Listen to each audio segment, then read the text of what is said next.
Olá, meus amigos queridos da história da igreja, essa jornada que nós temos participado juntos, e eu espero de todo o meu coração que a gente não repita os mesmos erros, não cometa os mesmos erros e que possamos aprender com a história da igreja. Pois bem, se você me pergunta, Fábio, aonde você está? Eu estou nos Estados Unidos, eu estou em Chicago, eu estou em um dos lugares onde há mais diversidades culturais, um dos bairros mais internacionais em Chicago.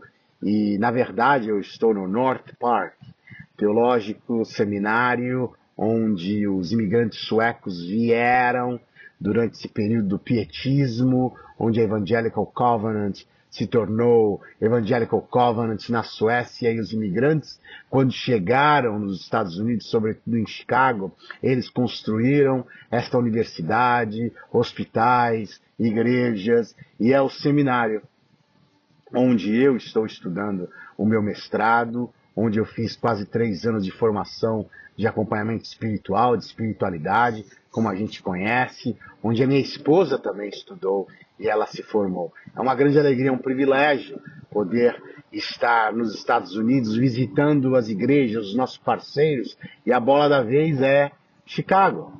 De modo que na aula de hoje nós estaremos conversando sobre a reforma protestante. Nós estaremos falando sobre Lutero, nós estaremos falando sobre Zwinglio, nós estaremos falando sobre o debate que eles tiveram, Zwinglio e também Lutero. Nós estaremos conversando sobre a contra-reforma.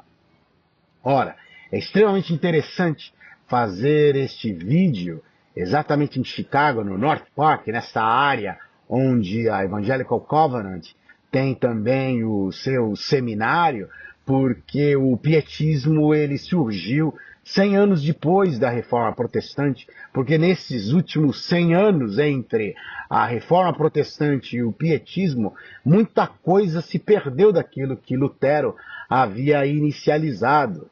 E mais ainda, o que existiu foi muita disputa teológica. E por isso é interessantíssimo entender sobre esta perspectiva que a Reforma Protestante ela veio num momento religioso, político, econômico, social, apropriado para Martinho Lutero. No entanto, nós não precisamos de uma reforma, nós precisamos de uma transformação. Deixa eu repetir. Jesus está nos convidando para uma transformação. Jesus está nos convidando para que eu e você possamos voltar ao início, à prática das primeiras obras. E a reforma, ela trouxe um ponto importante na história. Mas ela não nos catapultou para aquilo que seria os primeiros séculos, os primeiros anos de fé, não de uma igreja perfeita, mas de uma igreja orgânica, de uma igreja sem o tacão da instituição.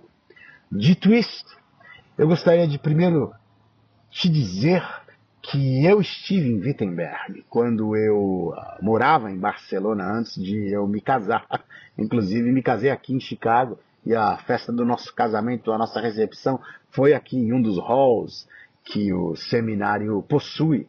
Mas eu estive em Wittenberg visitando o túmulo de Lutero, a catedral de Wittenberg, onde ele colocou as 95 teses. Eu estive em Zurique, visitando em 2005. Eu conhecia muito pouco de Zwinglio, e foi a partir de 2005 que eu comecei a aprender e muito sobre a vida da história deste reformador suíço que fora contemporâneo de Lutero. Mas o que eu dizia, sobretudo, é que eu continuo aprendendo quando eu leio, quando eu visito, quando eu viajo, quando eu me deparo com um audiobook novo. Por exemplo, eu recentemente comprei o audiobook, o livro áudio, em inglês. Há muito material em inglês sobre as conversas de Lutero com o seu companheiro Melanchthon. O Melanchthon era o seu companheiro de fé, o seu companheiro de jornada espiritual e da reforma protestante. Ora, isto posto, simplesmente para dizer que é um processo, este aprendizado sobre a história da igreja. De modo que nós estaremos falando nesta aula sobre a reforma, Lutero, Zwingli, contra-reforma, mas há muito mais a ser estudado. E eu, mais uma vez, espero que isso seja apenas um appetizer, seja apenas um pouquinho daquilo que pode se tornar um banquete para você e você mesmo, você mesma buscar em audiobooks, em muitas literaturas, mesmo em português ou em documentários, para se aprofundizar naquilo que acontecera no século XVI. Ora, este movimento, sobretudo, foi um movimento político, religioso, social e econômico. Não foi apenas do ponto de vista religioso que a reforma surgiu. Nós já havíamos dito que os pré-reformadores, eles inicializaram um processo, mas não tiveram o sucesso, porque não existia a conjuntura necessária, política, econômica, social, sobretudo política, que Martinho Lutero, não que ele tenha se aproveitado, mas que de fato ele nasceu na geração certa, no tempo certo, no momento certo, escrevendo o que era apropriado para que os príncipes e para que os reis dessem de fato guarita e colocassem um guarda-chuva de proteção sob Martinho Lutero. Isto posto, que nós temos como razões que de fato fomentaram essas questões políticas e religiosas, era, em primeiro lugar, a Igreja e o Estado monárquico na Europa, eles estavam já vivendo uma competição. Eles eram já basicamente inimigos, porque os reis e os príncipes, eles já não suportavam mais o catolicismo, eles não suportavam mais a autoridade e o autoritarismo dos papas, eles já estavam pensando como no bolso deles, de cada príncipe, de cada rei. Essa questão autoritária do Papa e da Igreja Católica já estava influenciando em muito, porque eles queriam começar a cobrar tributos, por exemplo, feudais.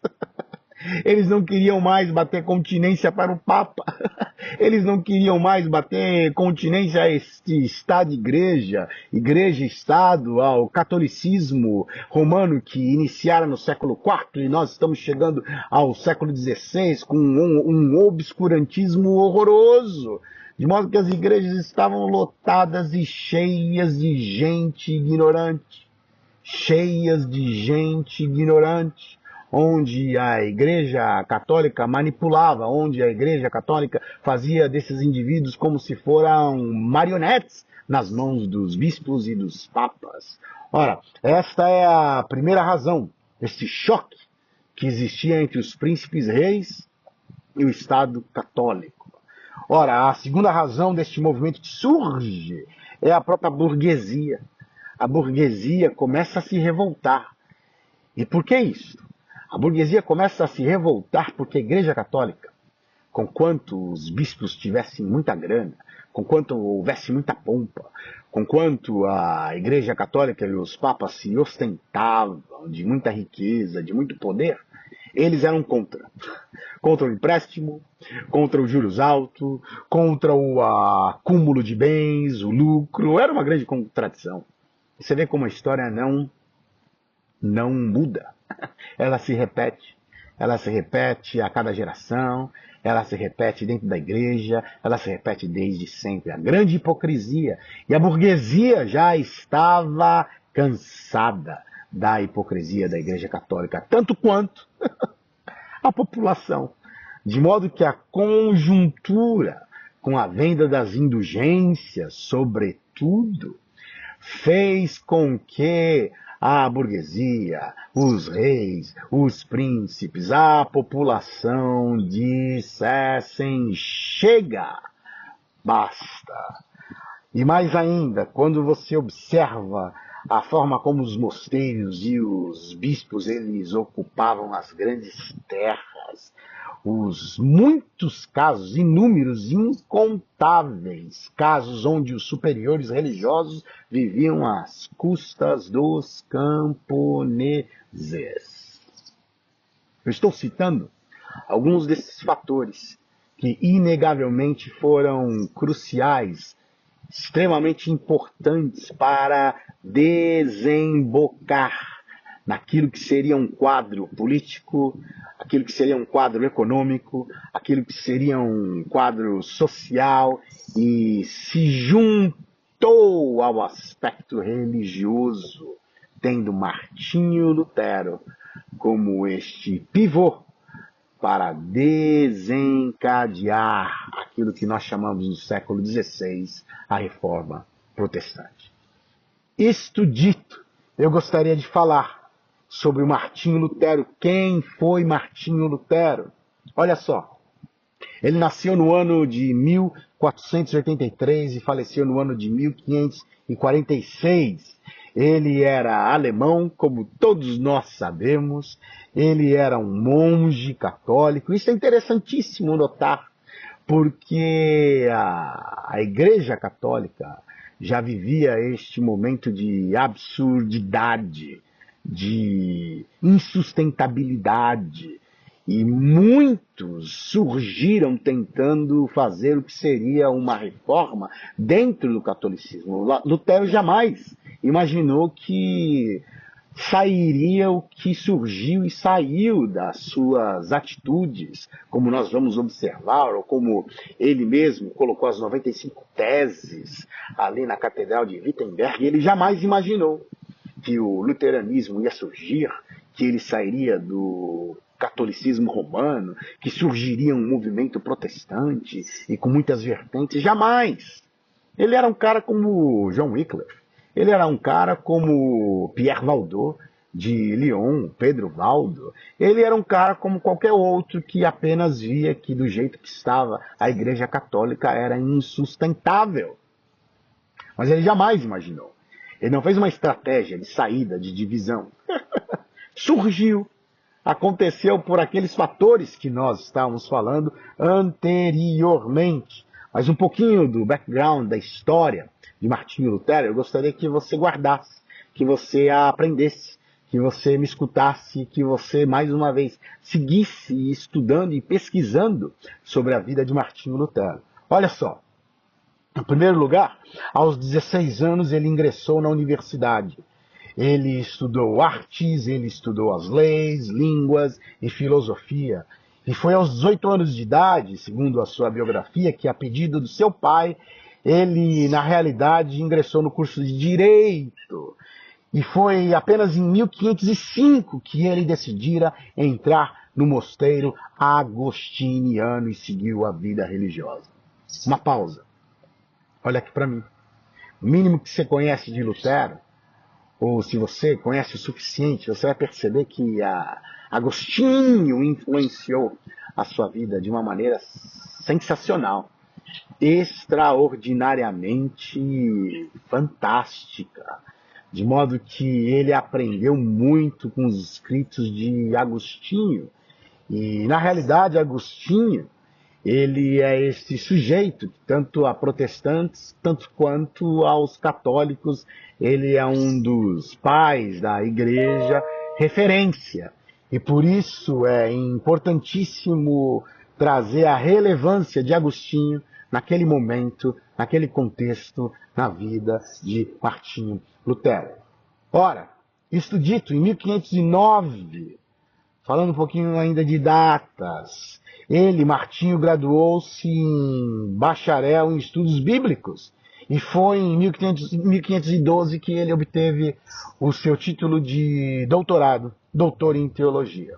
A partir desse momento, a partir de 1512, tendo essa experiência, tendo esse conhecimento, tendo esta preparação, tendo esta capacidade intelectual, tendo estas ferramentas do ponto de vista da lei, da arte, da filosofia e da teologia, ele começa a amadurecer nas suas ideias, nos seus conceitos, para desenvolver o que nós conhecemos como doutrina da justificação pela fé. E que a base é o berço da reforma protestante. Ora, nós sabemos que Lutero, ele era absolutamente contrário à venda das indulgências. E ele pregou 3 sermões importantíssimos em oposição contra estas práticas. E foram dos anos de 1516 e 1517. 3 sermões que iniciaram este processo, esta jornada, esta esteira que desembocaria na Reforma Protestante. Isto posto, no dia 31 de outubro de 1517, ele escreve as 95 teses que criticavam a Igreja Católica, o autoritarismo do Papa, e ele coloca na porta da Catedral de Wittenberg essas 95 teses. Ora, eu gostaria de ler apenas 4 dessas teses para que você tenha uma ideia, tenha um pouco o conceito daquilo que Lutero estava dizendo, mencionando, descobrindo, entendendo, amadurecendo e crescendo. A 20ª diz, portanto, sob remissão plena de todas as penas. O Papa não entende simplesmente todas, mas somente aquelas que ele mesmo impôs, mostrando o autoritarismo, a imposição do papado. 27ª diz, pregam futilidades humanas quantos alegam que no momento em que a moeda soa, ao cair na caixa, a alma se vai do purgatório. Quem é que pode garantir que uma vez que a moedinha seja colocada, a indulgência seja paga, esta alma vai sair do purgatório? Quem é que pode garantir? 34. Tanto assim que a graça da indulgência apenas se refere à pena satisfatória estipulada por homens. Lutero tinha essa consciência. Tudo aquilo que estava sendo produzido, tudo aquilo que estava sendo fabricado era produto total, absoluto e completo da mente humana. 36ª, a última indulgência que eu quero ler, ele dizia a qualquer cristão verdadeiramente arrependido, ponto, tem direito à remissão plena de pena e culpa, mesmo sem carta de indulgência. Ele estava com os 2 pés pondo no peito da Igreja Católica e da autoridade papal, dizendo, um coração quebrantado e contrito, arrependido, não precisa de indulgência. Ele já está recebendo a remissão plena de pena e culpa. Pois bem, olha só o que acontece. A ação de Lutero, nós sabemos que se repercutiu pelos países da Europa. Toda a Europa. Nós estamos estudando a história da Igreja da Europa. Portanto, nós sabemos que esta viagem, desde os primeiros séculos, saindo de Jerusalém, da Antioquia, entra imediatamente na Europa e vem por séculos e séculos e séculos, construindo uma história riquíssima de layers and layers and layers, camadas e camadas e camadas, até que nós chegamos de novo e novamente na Reforma Protestante. E esse princípio na Alemanha começa a ser expandido por países da Europa. Já no ano seguinte, 1518, ele foi acusado de heresia. Tanto quanto John Wycliffe, tanto quanto Jan Hus, outros também tinham sido acusados. Ele foi chamado em Roma e ele se recusou à ordem papal. Na realidade, ele manteve, como nós sabemos, as suas posições que expressavam a opinião da boa parte de toda a população. Ponto.